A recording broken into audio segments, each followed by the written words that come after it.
Hey everybody, today I want to talk about something that I personally have been working on for years, and I thought that maybe it's something that you would like to learn about / work on as well.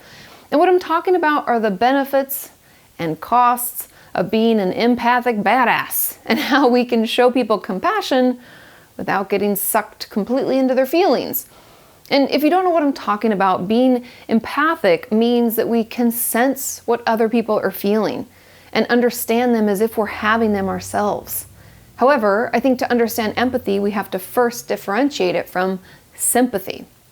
Now, sympathy is when we feel bad for what someone else is going through. Like, I'm so sorry that's happening.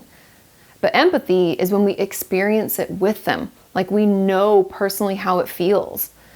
An article that I read from the University of Berkeley explained this difference, and I just love this. They stated that sympathy is feeling for someone, while empathy is feeling with someone. Does that make sense? I just loved that description.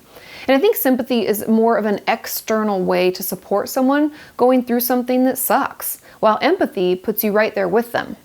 Now, both of these traits make us better, more compassionate people because they allow us to support and understand those that we're in contact with.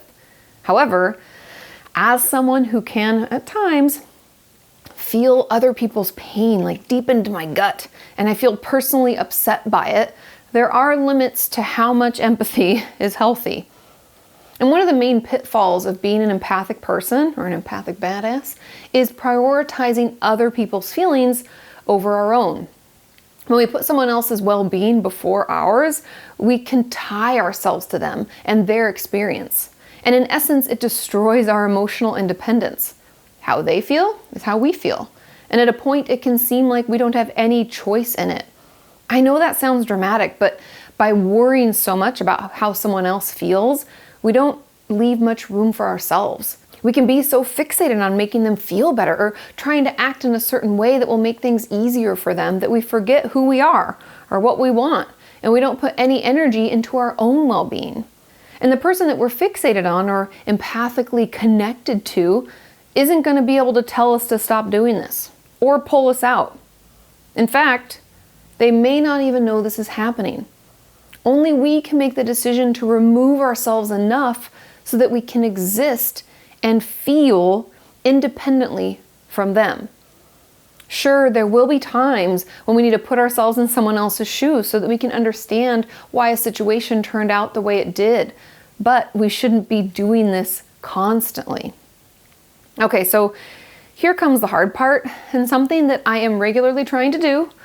If we know our empathy has gotten out of control and we feel it, what do we do? Well, actually, before we get into that, the first thing that I had to try and figure out was how to notice when I'm doing this. Like, when has it stepped over the line?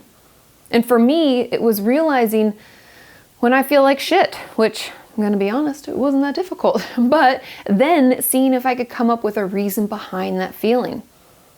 Did something happen to me? Situations that were out of my control yet affected me directly? Did something bad go on? Did someone hurt someone that I love? Why did I feel bad or anxious? I had to think about it.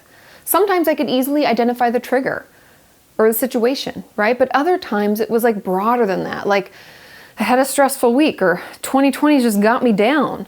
But other times I couldn't figure it out. I didn't have any answers. I couldn't find any real or even perceived reasons for my emotional experience.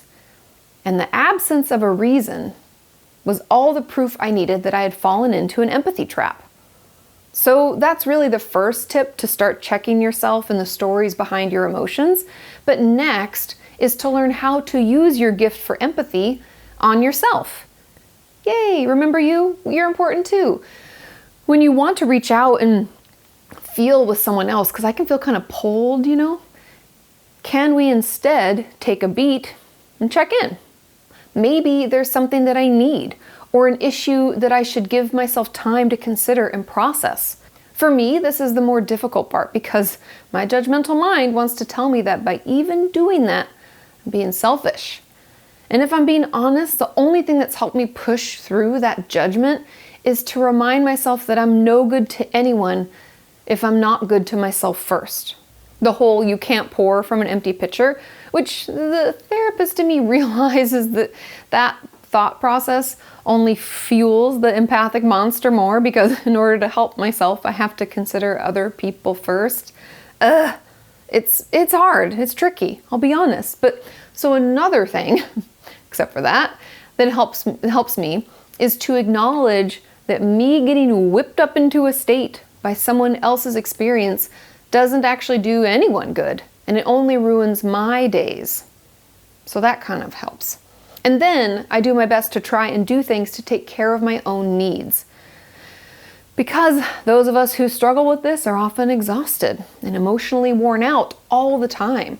So finding things that fill us back up, it can be like a breath of fresh air. Things that have worked for me are like turning my phone into airplane mode, because this is my time. I don't want anybody interrupting it, right? And I'll go for a walk while listening to a podcast or music. Also, I used to love having a day. COVID's kind of changed this a little, but I used to love having a day where I didn't have to consider anybody else. Like I get up really late if I wanted, catch a yoga class, lounge, then window shop for a bit, grab lunch or a glass of wine by myself. Because those are all things that I love, that I find soothing, and it makes me feel like me. So maybe play around with what works for you, or maybe think back to a really happy time or a day you had and consider what you were doing then. That could help too. Another tip, and something I've gotten better at, but I still need practice, is to clearly communicate about what's going on with me, even if they don't ask. I know, cringe. This is so hard, but important, because we have to make room for ourselves in our relationships.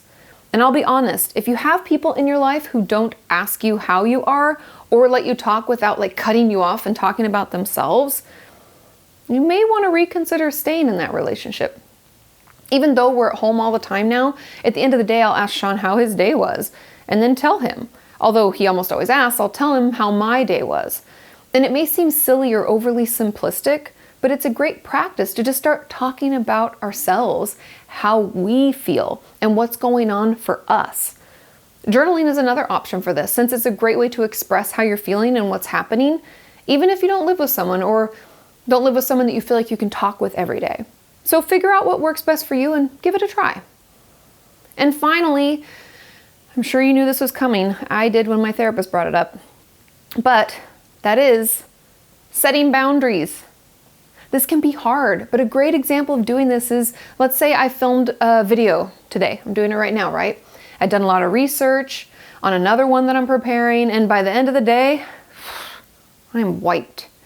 And Sean comes in and wants to vent to me about how shitty his day has been. Well, the overly empathic Kati, she'd allow for this. She'd listen intently and offer up my own thoughts and support, and end up feeling even worse and more exhausted. However, the new, more healthfully empathic Kati could say, hey honey, I just don't have the energy today. Can we talk about this tomorrow when I have, or I'm more up for it? That's not dismissive or rude or anything. It's just honest. If you don't know when to do this versus let them talk and vent, go back to the first part where you check in on how you're feeling and where those feelings are coming from. Why are you maybe feeling like shit? Is it because you offered support when you didn't have any to give? That's a sign that a boundary we didn't uphold was crossed. And if it's hard to say no or let someone know you just can't right now, practice ahead of time, or journal out some various conversations that could happen where you need to let someone know that you aren't available or that you aren't doing well either, so you just can't. Practice can make it less scary and help us let people know when we have to put ourselves first. The truth is that when we let people know we aren't available, 99.9% of the time, they just say, okay, and they wish us well. It's really not as scary or upsetting as we may have imagined. So don't let your worry thoughts scare you away from asserting yourself sometimes. Most people are more caring and understanding than we give them credit for. And overall, it's helpful to be empathic. It can make us wonderful partners and therapists. However, if we don't keep it in check, we can find ourselves being held hostage by other people's experiences and paying the emotional price.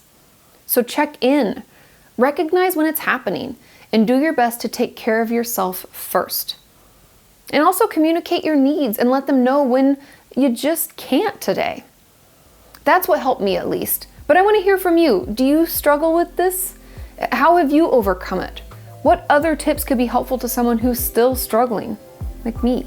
Let us know in those comments down below, and I will see you next time. Bye.